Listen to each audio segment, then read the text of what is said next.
Welcome to AM. My name's Richard Conway, and this is the platform for age group multisport athletes to showcase their journeys.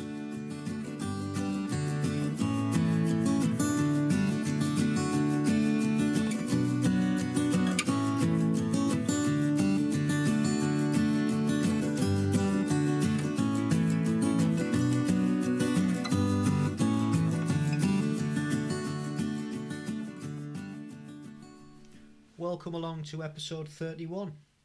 On this episode we chat to Louise Croxson, and Louise is an experienced age grouper with over 18 races for GB under her belt. Louise is the current age group champion in Aquathlon, and she's a 3 times GB age group champion at Standard Triathlon. She's a multiple medal winner with 2 bronzes and a silver, and she's also a yoga teacher, and she specialises in yoga for triathletes, and she's got her own website which we talk about in our chat, so listen out for that, and hope you enjoy it. It was really nice to speak to Louise. So what else has been going on? Well, in the last couple of weeks I've been resting for the first week after Leeds, which was pretty much enforced because after cramping on the second lap of the run, the next 2 days I could hardly get down the stairs. My legs were aching that much. So I decided that I was going to completely rest, and other than doing a little bit of yoga, that's what I did. And then this week, Athletica AI, which is the programme that I follow, have put me on a week of testing, so gearing up to potentially doing the Redcar Sprint Triathlon at the end of July. It's been testing week for all 3 disciplines, and hard going, I've got to say. Felt really tired and heavy legs still, but getting through it. Got a couple of things left to do this week, and then we'll get on to the plan. And I said before previously I bought a pair of foam goggles, and that's the goggles with the interaction in one of the lenses that show you all your metrics, your pace and your time and resting and everything else, and they were after people to go on a beta program which was going to be testing out swim workouts, so I've joined up for that. So that'll be interesting to see how they pan out, and we'll be giving Form the feedback of how we've got on with those. So just imagine everything in your goggles. You don't need a plan, you don't need any paper, you've got it all in your goggle there as you're swimming, or before you start swimming. It's going to be there what you need to be doing at each moment within your session, so that'll be good. I've also started reading a new book called The Oxygen Advantage, and it's by an author called Patrick McKeon, and I heard Patrick on another podcast, and it seemed to be interesting in his thoughts on breathing techniques to help improve your well-being and your fitness, and potentially helping increase your athletic performance. So I'm about a third of the way through it. I've got to a point there now that I've got to start putting some of the theory that he's talked about into practice. And to cut a long story short, it's about holding your breath. And we're starting off by holding our breath to get a score, and then it goes on to holding your breath by walking, or holding your breath when you're walking, and you're slowly building it up, and then you can put it into running, you can put it into biking, and you can put it into swimming, and it's supposed to help deliver more oxygen to your muscles and to your organs, so we'll see how we get on, so watch this space on that one as well. So while we're on the topic of podcasts, a few that I've been listening to over the last few weeks, the first one being That Triathlon Show which has at the moment a series on the top 5 tips for beginner, intermediate and advanced athletes on getting faster. Yeah, so head over there and give that a listen if you want to get faster. The second one was the Insider Tri Show, who had a review on the Leeds race, the ITU World Championships in Leeds, and they had the likes of Alex Yee, the race winner, in there. So that was good. That was worth a listen. And I was listening to Simon Ward, also the Triathlon Coach podcast. And something not related really to triathlon, but related, if you're into nutrition, related to well-being and health in general.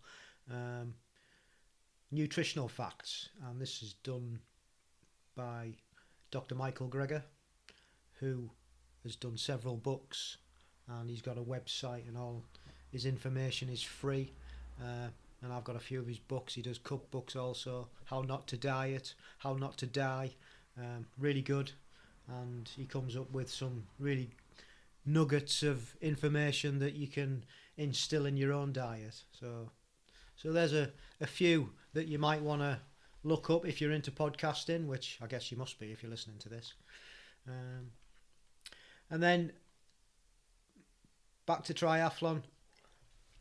I'd just like to say a big congratulations to 2 of our previous age group athletes that were on. First one being Tim Fowler, who was on episode 20, and the second one being Stuart McKay, who was on episode 26. They took part recently in the Outlaw Half that was at the weekend, so well done, guys. Looks as if you'd had good races. And finally, I'd just like to say a big congratulations to Alex Yee, and they've finally announced that he is going to be the second male member going to the Olympics in Tokyo.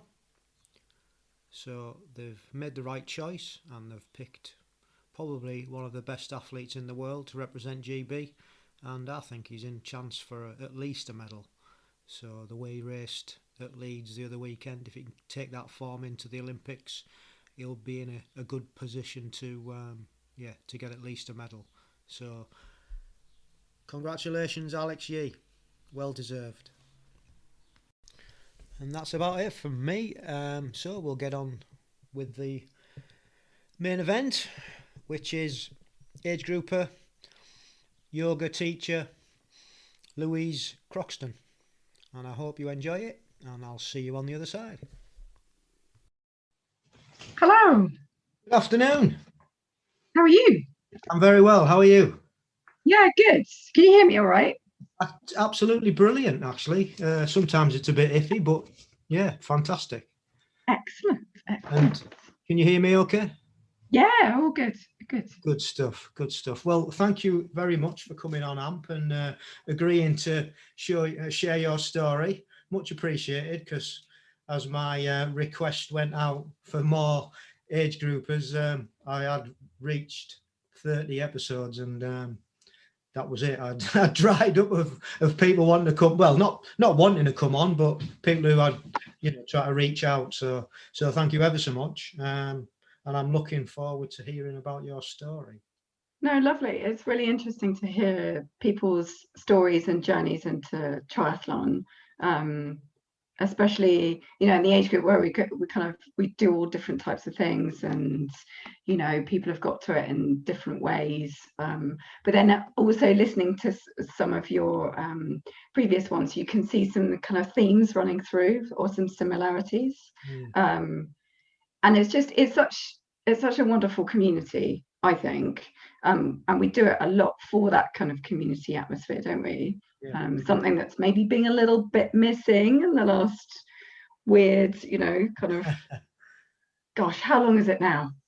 It's coming on to 18 months, isn't it? Yeah, it is. Yeah, it's been. How's it been for you then? Lockdown. Let's get that out of the way first. I'm on a real positive thinking drive at the moment. So we'll look at the positives first. I think of lockdown. It's helped, like training wise, it's helped my cycling, I think, because I found Swift and I became a Swift convert. Brilliant. So, you know, locked in my house, just sitting on my turbo, sweating away for hours and hours. Yeah. Funnily enough, that had a pretty good influence on my cycling. Excellent. Yeah. Well, that's a positive. Yeah, that was definitely a positive. Yeah.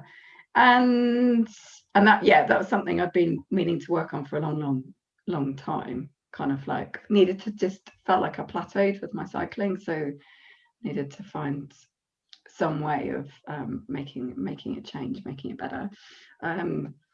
But I actually was, luckily enough, I was working, and I'm an accountant as well as a yoga teacher, as well as doing the triathlon.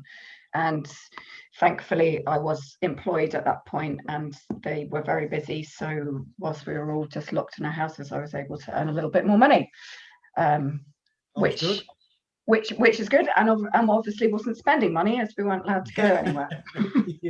Yeah. So it's a win-win all round then. So that's a kind of win. That hopefully when we do come to opening up and being able to actually go to some races and do a bit of travel and things like that, then I can spend a bit of that money. It's been nice.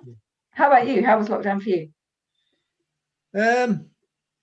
Yeah, like you, I think, just trying to take the positives out of everything. I'm a gardener, so I'm self-employed and I work when I want to work, generally, which means wintertime, not so much. It's just, it didn't really affect me that much, to be honest. And we had a house move in it all, so that was sort of like took the focus off everything else. So you just have to try and keep yourself busy, don't you? And roll with the disappointments of things being cancelled, and and that's definitely been a roller coaster ride. Yeah. So you just have to manage it and try and have a positive outlook on everything, and hopefully, like you've just said, we're going to get out of it eventually, and take the positives like you've done Zwift, and those are the wins, aren't they? So that's absolutely, because what else can you do? It's something that's so outside of your control. Races and things like that being cancelled, all you can do is kind of either move your objectives, move your goals, find something else to do. And whilst one can get certainly upset about races cancelled and things like that, there's nothing you can do about it, isn't there? Yeah, and I always say to my wife, why worry about things you can't change? So just accept it, roll with it, and like you just said, try and find other things to do and aim for. And I think we're lucky, I've said this before, we're lucky that we've got triathlon or multi-sport in general to actually focus on, because for people who haven't got anything like that, it must have been doubly hard, I think. Yeah, absolutely. And a bit like the fact of doing 3 sports, but like if you're injured in one, there's always something you can kind of do generally. It's a little bit like that. If we were, we weren't able to swim for a while, for quite a long time, weren't we? 3 months or so, unless you were one of those very, very brave people out in the sea in the winter or the rivers or what. No, not me neither. No. Then there's something else maybe that we could run instead, or sit on the turbo and Zwift instead, for instance. So you're able to work from home, and how was the yoga affected? Because I know obviously you're a yoga teacher, you've said, and we'll discuss that. Yoga was affected. We can go into that at the end after we've done your story. And again, let's take the positives. I guess I'm very much on this whole positive drive, because I've just read, I don't know if you've read the wonderful book by Dina Castor about Let Your Mind Run. She's an Olympic marathon runner and distance runner from America, and it's all about her journey through competitive running and the power of positive thinking. So So I've been really, really influenced by that at the moment to think about the positives. The positives of the yoga was certainly that people before lockdown, I think if you'd said, yeah, join me for an online yoga class, there would have been, you want me to do what? That's a bit weird. What, over Zoom? No, thank you. That's a bit strange. And it has massively taken off. And I think huge benefit for people, and specifically, I would say athletes and triathletes, because we're time crunched anyway, aren't we? Trying to fit training in for 3 sports, plus managing life, plus managing a career, etc. That being able to, just do it at home, no commute, you don't have to go to a studio, you don't have to go to your gym, you just switch on your computer, off you go, I think is brilliant. You can do it in kind of like the safety comfort zone of your own home, on your floor. And yes, that does provide challenges, like, have I got enough space to move around, or, kids coming in, or dogs jumping on you and things like that. I think it's managed to reach a lot of people that wouldn't normally do yoga, or would, they see the typical kind of yoga, flexible, stretchy women in beautiful, colourful leggings, right? Doing weird and wonderful, crazy poses. And while that's a part of yoga, it's not everything that yoga is, right? And it's, you do yoga yourself, don't you? Quite a bit. I do, yeah. I've picked it up, and again, just offline on YouTube, various people on there, and it's part of my regime now. I really enjoy it. I have done classes at the local leisure centre that I'm a part of as well, but I like to do it 2 or 3 times at home a week. So I think it benefits me for sure, getting on a bit in years. Yeah, no, because that's the thing. It really does benefit. I'm not getting any younger, 45 now. So, it really does benefit you as you get older. And I would say actually specifically men, because they are less flexible than women naturally, tend to be. I'm making a simplification there, and so it really does benefit them a lot. And I think sometimes there can be quite a lot of ego involved in triathlon, right? Let's just say it. Understatement of the year there. Guys going around with their chest puffed out and all the kit. And let's face it, they don't want to look like an idiot not being able to stretch when the ladies next to them, have got their legs over their head kind of thing, whatever. And so being able to do it at home, I think it's brilliant. Yeah, good. So we'll start by you divulging growing up as a child and what your sporting activities were, up until how you got into triathlon, really.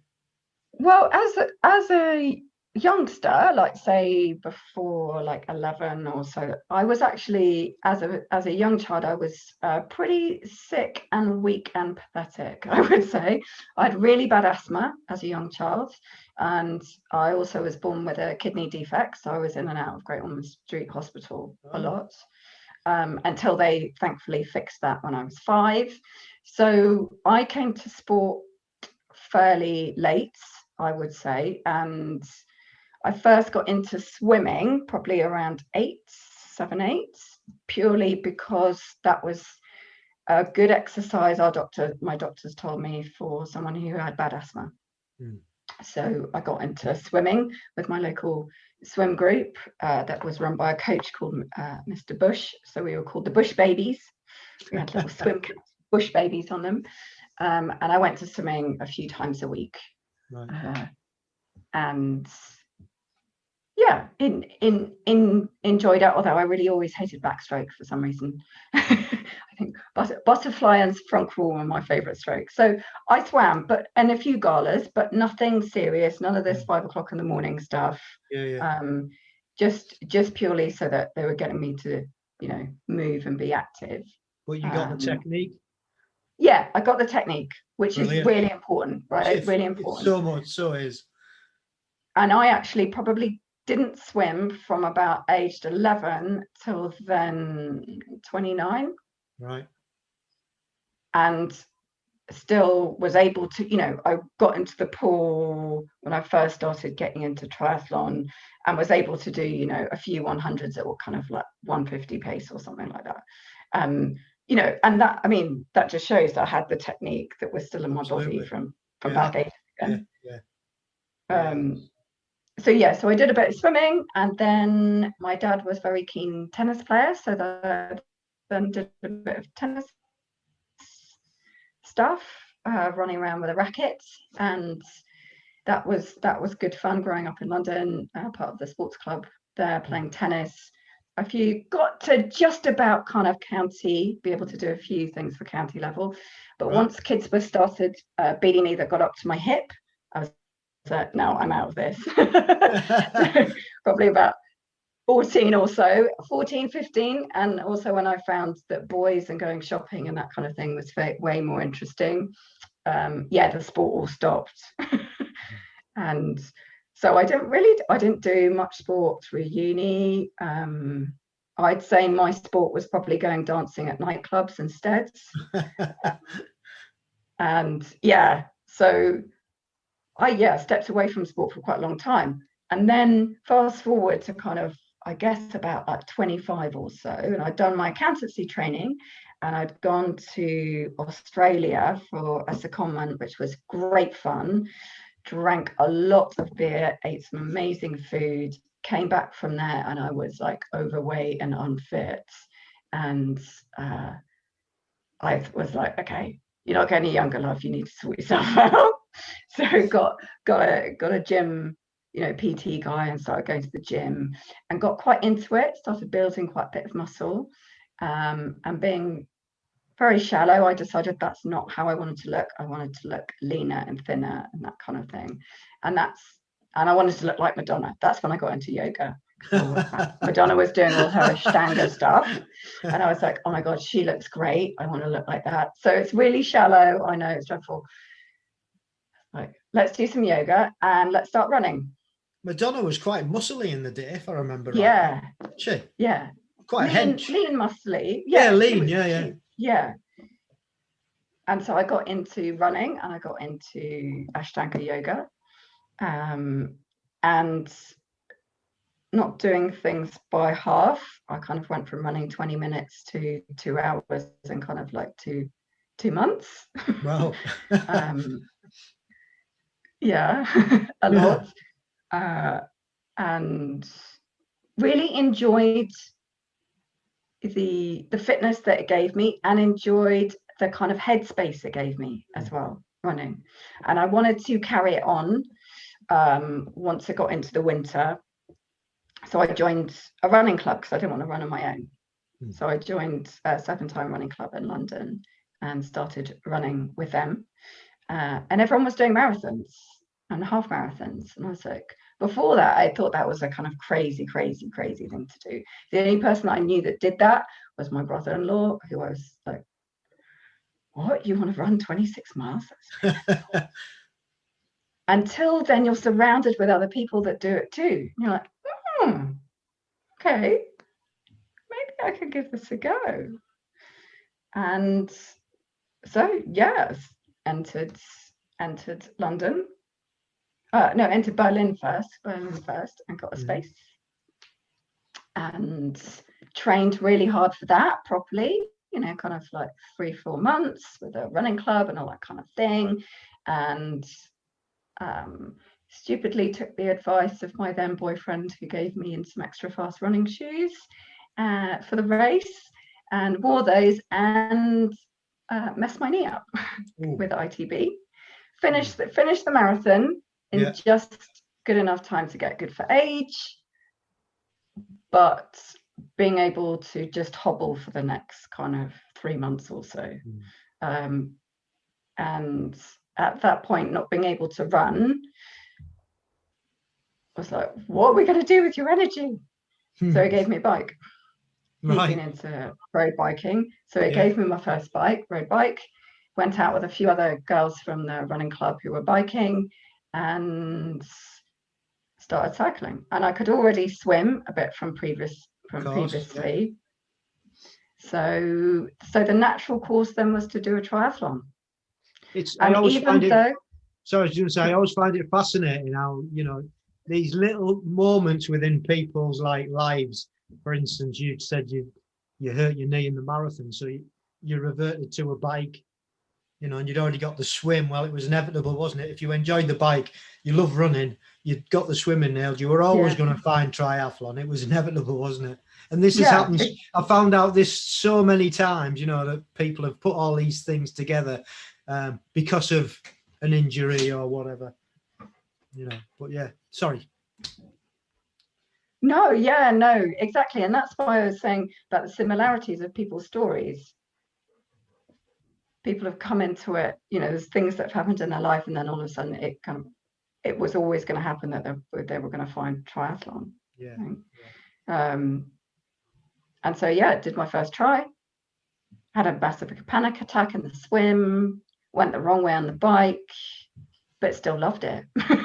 That's interesting then, isn't it? So, because I had a chat to the last guest that was on, Hannah, and she was a great swimmer, and she said that exactly the same. When she'd gone into open water, that had happened to her, even though she was a really good swimmer, and she couldn't work it out. She couldn't reason why she was having a panic attack. So how did that come for you? Because obviously was it a long time? It was the other people, because I'd swum open water a little bit. Mm-hmm. But the it's pretty physical, the swim can be. Well, as we saw at the weekend with Alistair doing whatever he did. It's physical, and there's people around you, and that is panic inducing, because we're already in our unnatural environment in the water. And for me, that was the reason that I had the panic attack at the beginning of this. I don't like this. And I even now, I don't like it. It's like, even at Eastbourne the other weekend, guy kept trying to cut me up, and I literally had to swim pretty much over the top of him. So I can understand how Alistair would do something like that, because get out of my way. It's still quite panic inducing, but you get used to it. And that's the amazing thing that you can do to train the body and train the mind, right? Yeah, definitely. Yeah. Although I was at Leeds last weekend, and there was none of that, because they were putting us in on 2 ramps. So there was 4 of us going in at a time at 2.5 seconds between people going into the water, which was for a not great swimmer like myself, which was quite nice, because you didn't have that washing machine environment. You could focus on yourself. Yeah, people were passing you, but it wasn't the crowd. So I found that quite refreshing, actually. I wouldn't say I'm not a strong swimmer. It's not that I'm not confident, but not having that, people coming over you and not having the ability to get out of the way, basically, it can be a bit frustrating more than anything else. So yeah, I get that. But that was a nice change at the weekend. Dorney was similar. The race I did it was a month ago, when they would set you off kind of 10 seconds apart. Yeah, it was almost a little bit like, oh, kind of gingerly walked into the water, and I was like, oh, this is a race, I better get going. yeah, it was like training, wasn't it, almost? But it was lovely to not have that, kind of water wash beginning to the race. So going back to your panic attack. So I had my panic attack. I went the wrong way on the bike, but I really enjoyed the event. And after that, I was, okay, let's do some more. Which is great, isn't it? After you've had those things, if you not the greatest of event, but yet you still wanted to go and do some more, which was, testimony to you. Yeah, and I think for me, I'm not particularly good at anything, but I'm quite good at a lot of stuff. So it suits me. I'm not an amazing swimmer. I'm not an amazing runner. Definitely not an amazing biker. But I'm quite good at all of them. Yeah. And that consistency is probably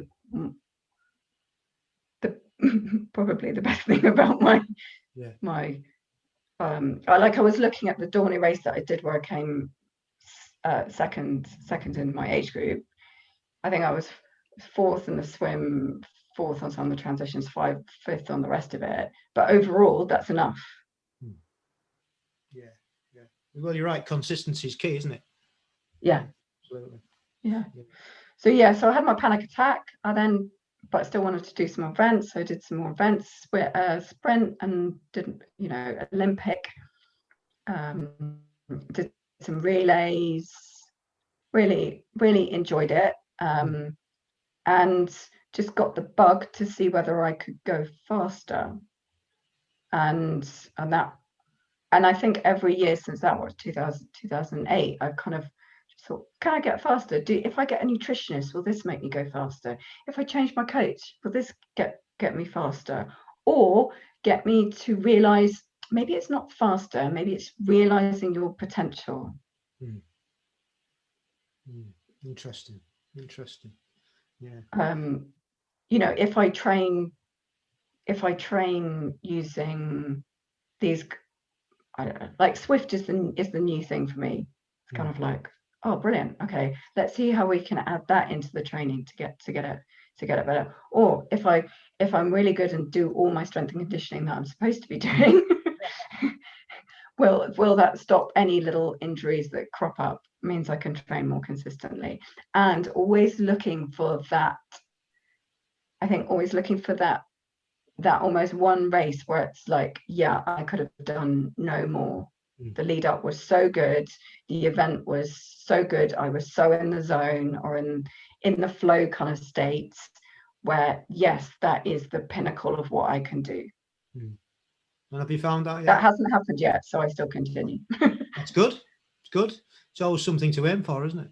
Yeah, absolutely. But as you say, going along the journey, looking at nutrition, looking at coaches, all these things, you're gaining knowledge and picking things up and putting them all together as a package, and moving you on.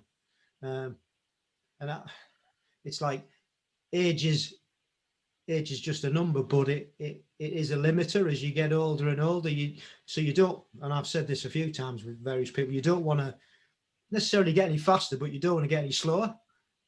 If that makes sense. You're not there yet. Yeah. You've got another 10 or so years. But you know what I mean? As you're getting on towards the 60s and, it's like, don't get any slower. Don't matter if you don't get any faster, but just try and keep what you've got. Fast is a bonus.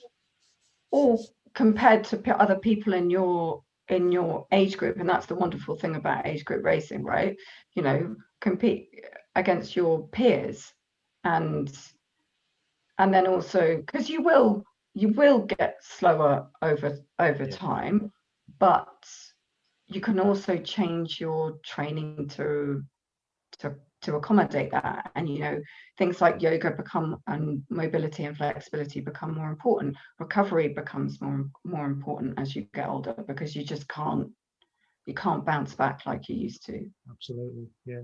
And strength and conditioning, like you say, is paramount. Yeah. And sleep. Oh yeah, sleep. Yeah. We can never get enough. The best sleep. Recovery of all, right? Yeah, it is. Yeah. Underrated. Oh, totally underrated. Yeah. But I think people have become more and more aware of it, aren't they? The value of sleep, and that's when the body does recover. So how did you? So you've done lots and lots of triathlons, and you're really into it, and you're getting better and better. So where did that take you to? Well, I think one of my first Olympics tries in 2008 was Bedford Tri, and then I did it the next year after, having done some run with a run coach, some run training, and I'd had some actually my best run results to date. I still want to try and reach those again, but we'll see one day. And I did a good enough time that would have qualified me to compete in age group GB stuff, which was like, oh my God, that sounds freaking amazing. That you could actually wear, you know, your GB suit and compete for your country and travel abroad to the World Championships, European Championships, and things like that. And so it was a qualifier. I didn't ever think I could qualify, but I did enough good enough time to, and I was like, okay, that's my focus for the next year.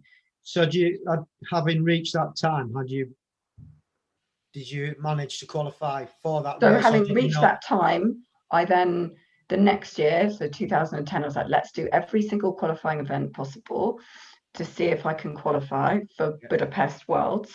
And yeah, knackered myself out traveling all around the country doing every single qualifying race I could possibly could. Yeah. And I did qualify. Well done. Qualify, which was great, but then completely stuffed up the race. Probably one of my most embarrassing moments to date, and my triathlon club won't let me live it down. I did an extra lap on the run. Oh. So yeah, oops, right? There's a reason maybe that I'm blonde. It happens. It happens. And I was like, oh no, I remember crossing the line and looking at my watch.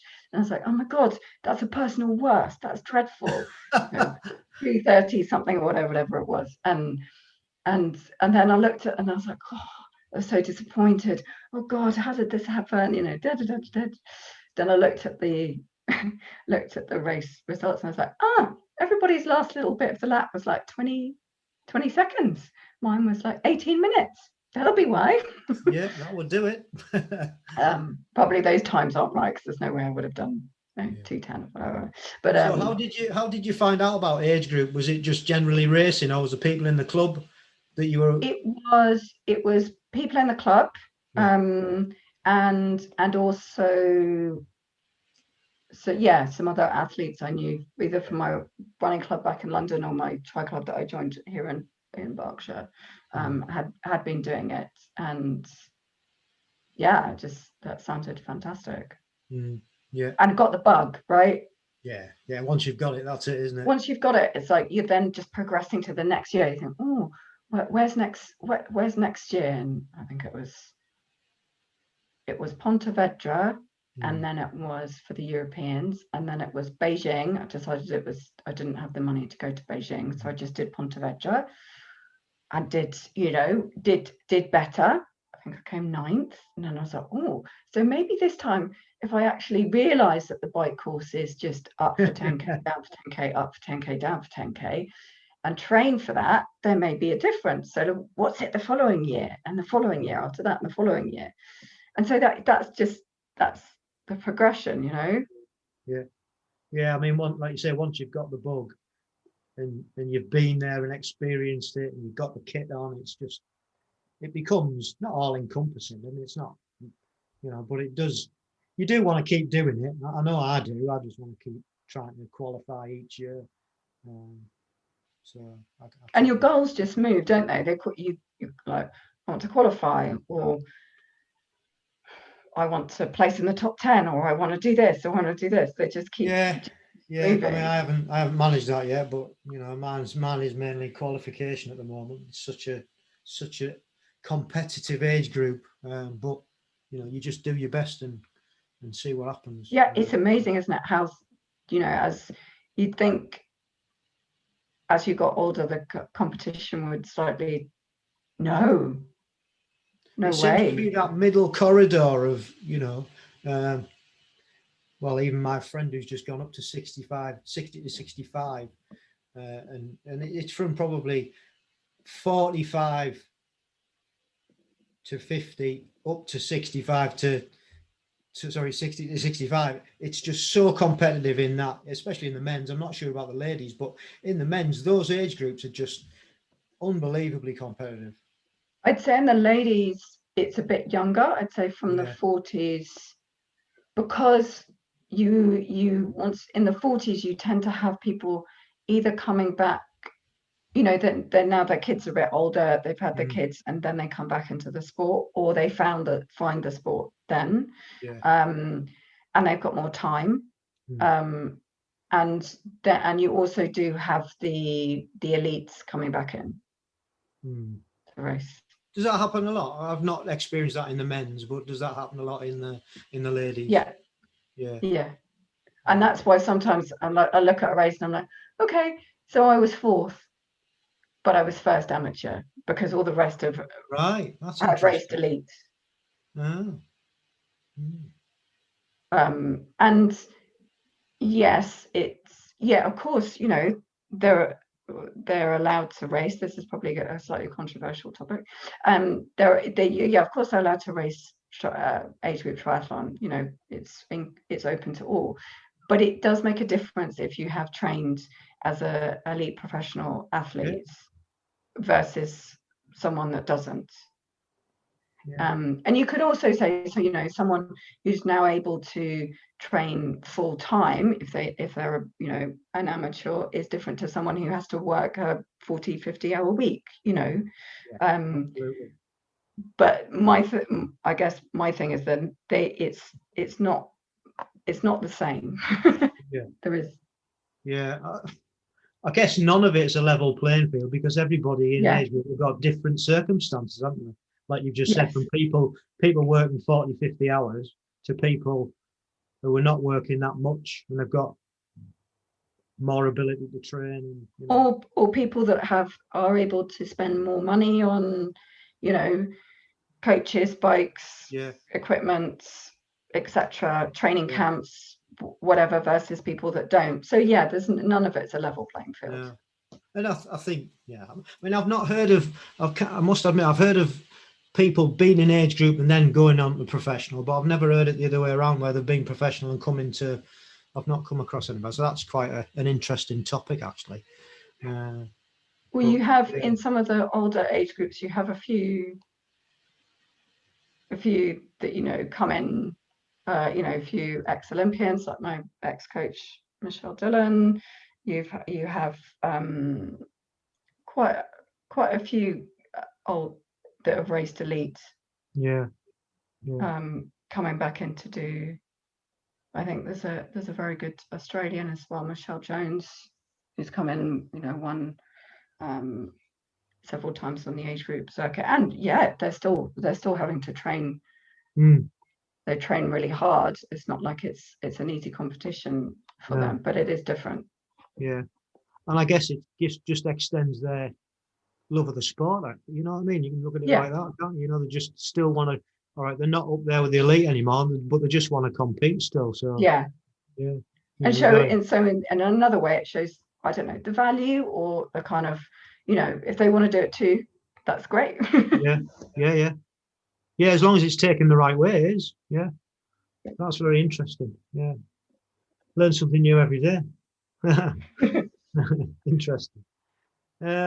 So just give us a rundown of your achievements for GB then. What's your palmares? I think I've had 18 starts now. Well done. And that will be in mainly Olympic. Is that your preferred distance? Yeah, because I'm a better at swimmer. Right. So as the swim's the biggest in that kind of distance, the swim is more significant than it is in the sprint. I don't seem to go any faster in a sprint than I do in Olympic, really. And in the swim and the Olympic, I start to pass people a lot in the second half of the swim. I think it takes me. I'm old now. It takes me a while to get warmed up. You're not old. You're only young. Sometimes getting up in the morning when you have to, like, your legs feel a bit decrepit, and you're looking down the stairs. I was talking about this with some other athletes, age group athletes, the other day. Looking down the stairs, you're like, oh no, how am I going to get down today? Maybe it's the hard training the day before. Look at the stairs and you're like, I'm going to have to take them one by one, aren't I? I did find after Leeds that I really struggled walking down the stairs. I hadn't done an Olympic distance since 2017, it turns out. So after Leeds, I really struggled. Was it a shock to the system? It was a total shock, yeah. Not in a good way. No, I had that recently. Bedford. I did Bedford just because I do know that the first Olympic after a while, because I don't race longer, that it's a shock to the system, and it was especially a shock to the system after kind of 18 months, or I think the one I'd done before that was August 2019. Yeah, and it was hideous. I was a real diva about it. But my poor coach had to hear all about it. Well, I think he let me stew. Yeah, he let me stew, I think, for 48 hours. Like, just calm down. I was all ready for like, I hate triathlon. That was rubbish. Not going to do it anymore. And then, 2 days later, it's like, right, okay, next. What we got next? Yeah. So sorry, I just put it in there. If you're telling No. about what you'd done. So 18 starts. That's aquathon as well. So far, a Olympic silver medal in standard distance. Yeah. That was European Geneva, and then I got a bronze at the Europeans in Tartu 2018. That was a lovely race, lovely location, beautiful. I've got a bronze in Romania at the Aquathlon. Well done. Which was cool. Yeah. And so far, the best at World has been Edmonton, 4th. That was 2014. So I'm so gutted that we haven't gone back to Edmonton, because that was obviously a course that suited me, and I really wanted to get back there. So what's been your favourite race? Oh, Geneva was fantastic. I think the weather was beautiful. The course was lovely. I had some really good friends with me. And obviously my first medal was amazing. And Cozumel, the swim was just gorgeous. Swimming in the tropical sea with all those fishes and things was just beautiful. But the run was brutal, absolutely brutal. So different races for different reasons. And that's also one of the wonderful things about the age group, is going to all these different places that I wouldn't necessarily go to otherwise. Like Tartu, what a beautiful little place. So well organized, wonderful events. And I think, as I've now raced in over 10 years in the age group stuff, is that you kind of build relationships with other athletes, and you only see them sometimes at age group races. Right. And it's really good fun. No, it is. The whole thing is good. I mean, we look at them and think, well, where do we want to go on holiday? We make a holiday out of it, and we're in Romania at Targu, and we were just so surprised how good it was. How much we enjoyed it. We took our 2 elderly kids with us and their partners, and we had a really, really great time. And put a mix of a race in there as well, and it was just fab. And it's something they'll not forget, and we won't forget. And they said, "Oh, now it's like, where you racing next, Dad? Where next? Yeah, we want to come."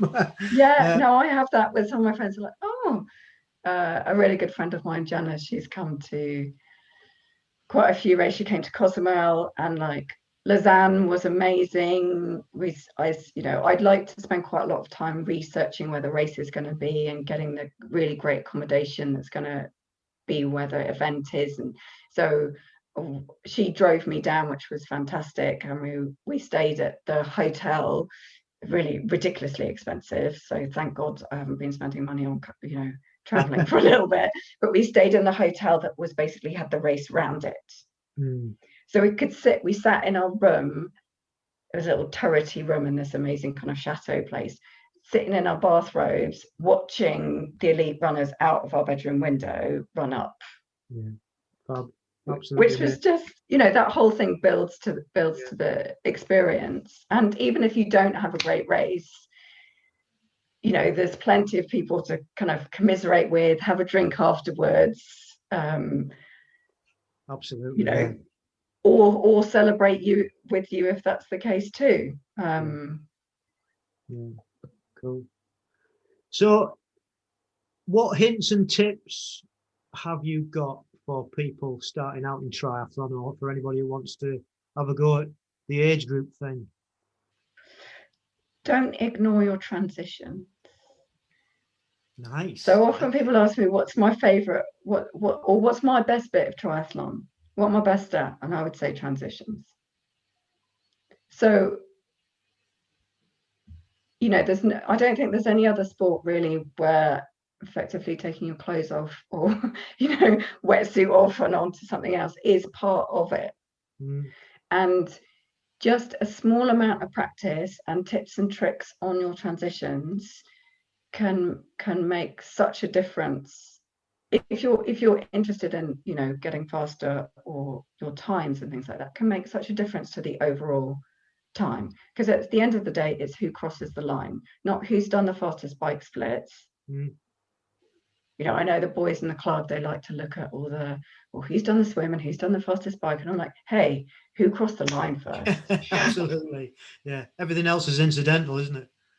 And so if you've spent, you know, 5 minutes in transition having a cup of tea and putting your makeup on versus someone that could do it in 30 seconds, just because they did a little bit of practice and they also thought about it, that would be my thing. Look at your transitions, and it's way easier to cut down time on your transitions than it is to get, I don't know, a minute faster on your 10K run, for instance. It's free time. Yeah, it's free time. Yeah, absolutely free time. No, I like that. That's great. It's the first. I've not had that answer before, so thank you for that. And I'd say some little tips then.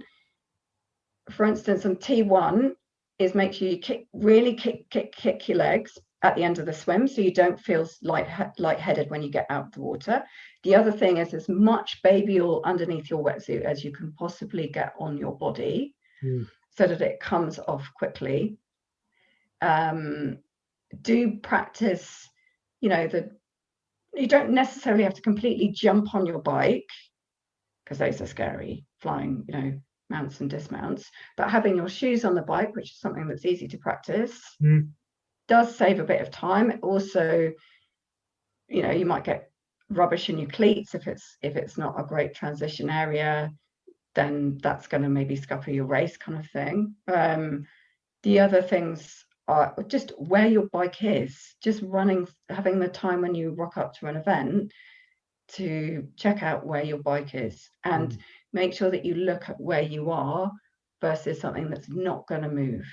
Because I've had that before, where you've looked at it against a flag or a car, and that's then moved, and that's no longer there when you come back to your bike. And you're like, where is it? Where is it? Yeah, I was reading somewhere actually, or listening to another podcast, and he mentioned that. He said, look for a solid item, a tree, a building, you know, but don't look at a flag and don't look at anything like that, because they could be gone tomorrow, you know. So yeah, that's. And do a couple of little either runs or walks, you know, up to your bike, back, up to your bike, your back, because you will remember that, your body will remember that, and your mind will remember that when you come out of the swim. Be like, oh yeah, it's around about here. Yeah, great tips, because we've all done it, haven't we? We've all run down the wrong lane and, you know, wondered where our bike is, or but yeah, it's like everything, isn't it? It's practice, and that's like we said, it's free time, so why wouldn't you? So I'd say every second swim that I do now, when I've got my wetsuit on, it's a fast out of my wetsuit. I don't know, people look at me like I'm a weirdo that did the other day, streaming out of the swim, then I'm like, take my wetsuit off, done. But all that practicing means that, you know, generally, if I look at my transitions and there's some of the fastest in the age group, I'm like, yeah, that was a good race. It's worth it. Yeah, it's worth it. Yeah, good. So what's your favourite resource, blog, website, books? I know you just mentioned a book, Dina Castle, earlier on. But what's your go-to resource? Oh, I would say other athletes, really. Yeah. Other athletes that are similar, and if you are coached, you coach. Yeah. I meant to ask you, are you coach at the moment? Yeah. Yeah. Yeah. David Knight from DO3 coaching, Right. or Do3, I should call it. Yeah. I have tried to coach myself. I was coached for a number of years. Oh, 6 years or something like that. Michelle Dillon and then Mark Pierce, and then I thought, oh, I know better. I know it now. So tried to coach myself for a year. Nah. No. And is it a local coach to you? Is he or is it He's not too online? far away, Warwickshire. All right. Yeah. So I did actually go up on the weekends and swim at his lake and do something that I've noticed in races now, that I lose a bit of time or don't feel great when I jump on the bike after the swim. And we don't often practice that because it's quite tricky to practice. But again, it's that process of looking to how to get better. So I did one of those where, do a fast, hard swim and then run up and jump on my bike, which is on the turbo, and do some race pace efforts on the turbo, just to get yourself used to it. Yeah, it's funny, isn't it? Because there's so many things have bandied about and talked about, from bike to run and how the legs feel, but not very much from swim to bike, is there really? People don't seem to mention that at all. And I have definitely noticed it in races. I'll come out and I feel, oh, God, I feel dreadful. Think I've got my brakes on my bike, and then looking at the power or heart rate is different. I mean, the heart rate will be different, but certainly like the power is off on that first lap, let's say, straight out of the swim. And I think it's something that can be trained, or definitely try. Yeah. Well, it's another thing, isn't it? It's worth looking at. So, what's your favourite bit of kit? What's my favourite bit of kit? Well, I should say my yoga mats. You should. But you don't actually need to use your yoga mat within a triathlon. So I'd say my wetsuit, my snug wetsuit, which are fantastic wetsuits made in Cornwall, which are custom made, so made to your measurements. They're not ridiculously expensive. I didn't believe it would make me faster, but it has made me faster. And it's very snug, is it? Yeah, snug. SNUG. SNUG double G. Double G. The only reason I asked was because my wife's in the market for a new wetsuit at the moment, and I wear a Roker, and she ordered a Roker. We got it, and she couldn't. It was just far too restrictive for her. So, I'll put her onto that. See because I would always have to cut the legs off a bit, because I've got quite long legs, so I'd have to cut the legs off, and I always used to get really bad marks on my neck. But since getting the snug, I don't get that anymore, and it's on really easy, it's off really easy, and I swim faster. So wonderful. Win-win. Yeah, definitely.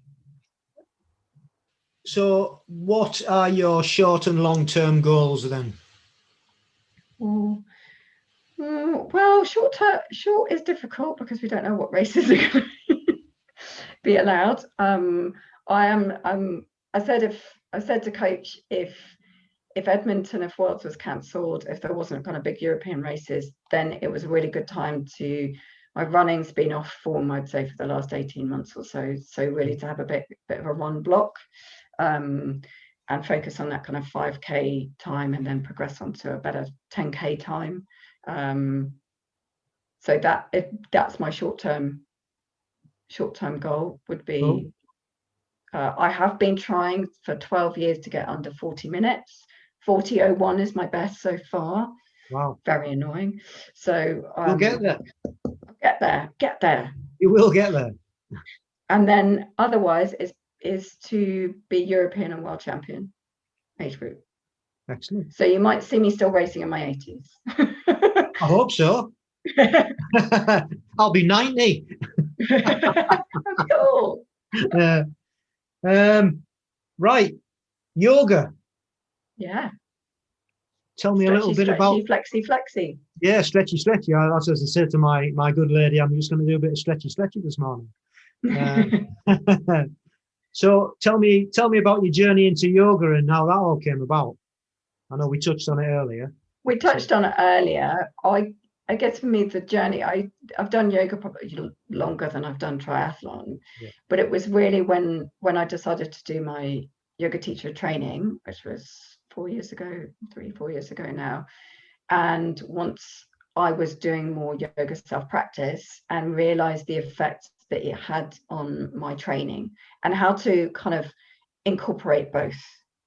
So by doing regular practice that wasn't really hard, because I would used to do the really hard yoga, and doing something that was bit more relaxing, that was more relevant to my body and what training I'd been doing, I found that I was less likely to be injured, and I would recover quicker.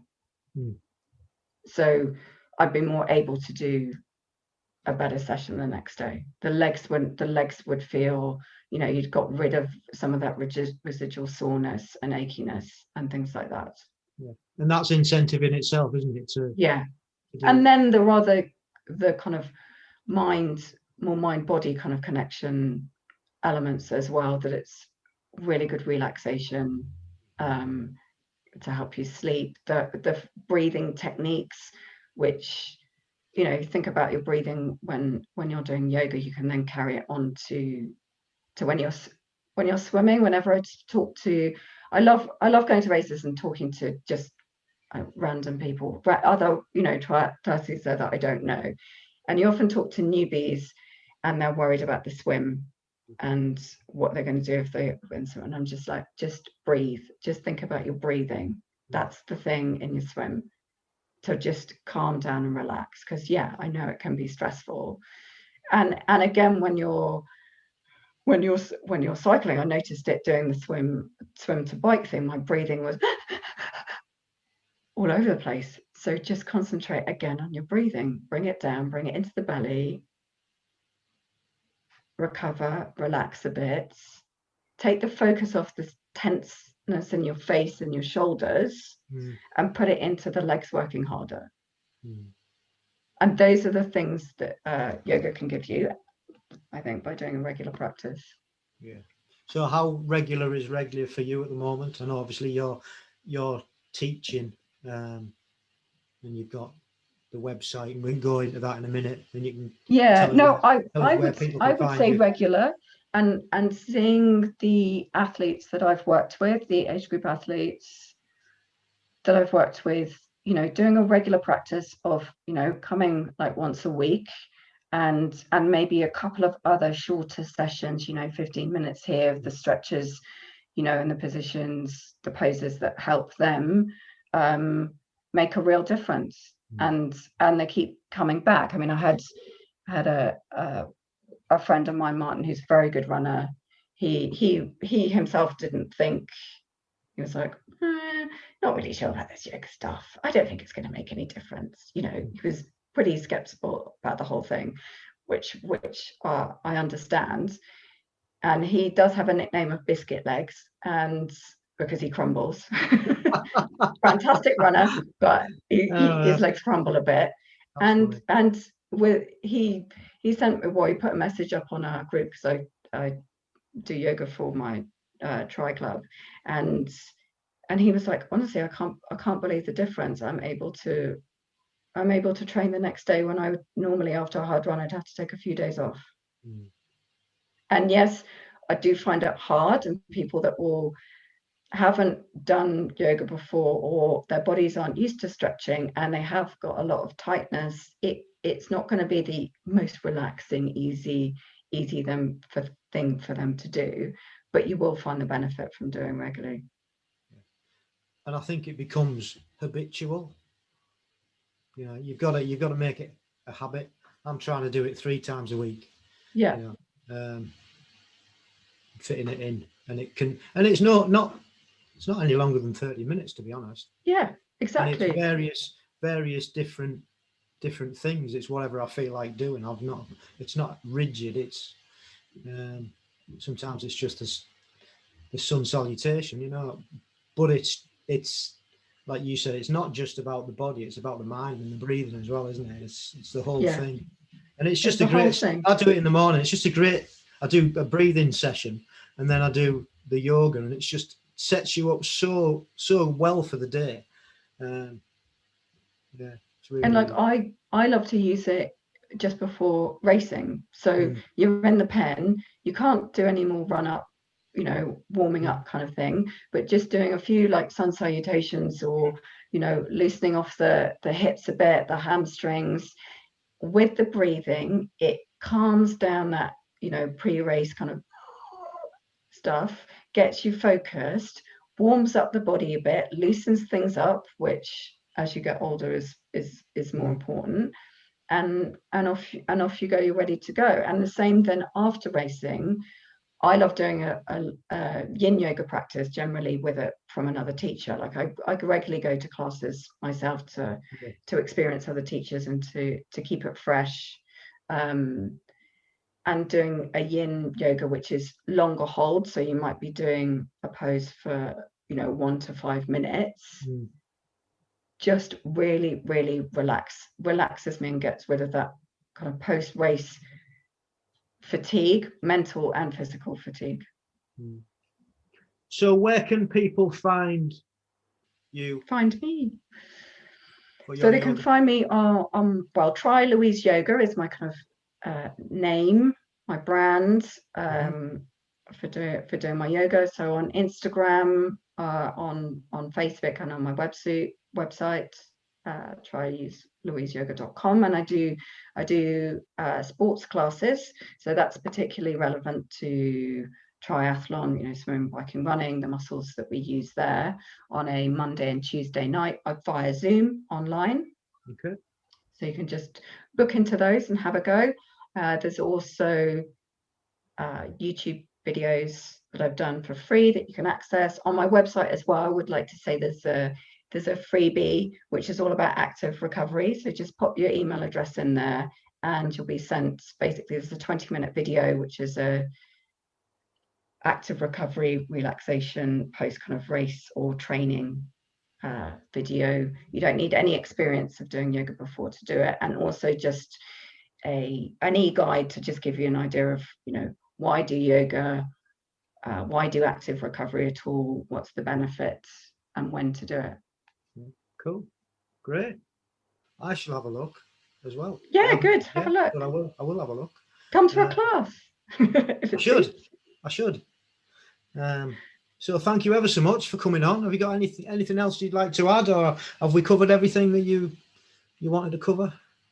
I am doing working on a online course, so that you won't just have classes with me. There will be an online course which I'm developing at the moment, which is going to be fantastic, so people can actually kind of assess what they need themselves and build their own practice. So like you were saying, you know, I've noticed that my lower back tends to hurt, or my hamstrings, oh yeah, they're tight. What do I need to do for those? And understanding how your body works when you swim, bike and run, and why doing certain yoga poses will help.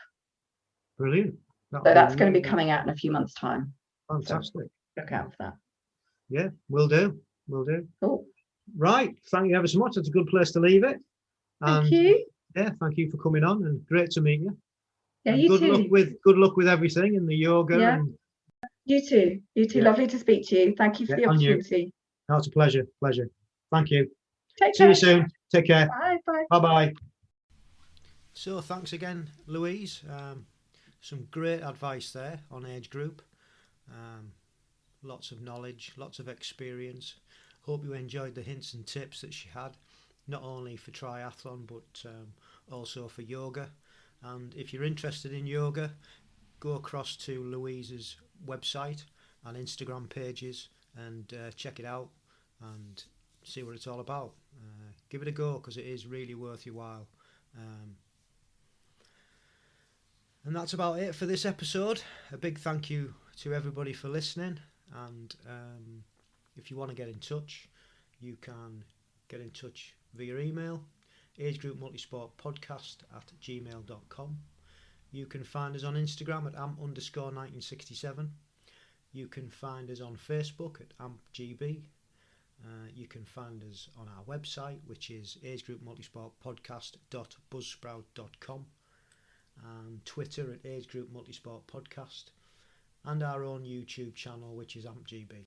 And if you're an age grouper and you would like to come on the show and tell people your journey, get in touch, drop us an email, drop us a message, and we'll get you booked on. It will be lovely to hear from you. Or if you know anybody who you think has got a great story and they're not aware of the podcast, give them a shout and tell them to get in touch. So thanks once again, and remember, stay safe, keep training, and love the process.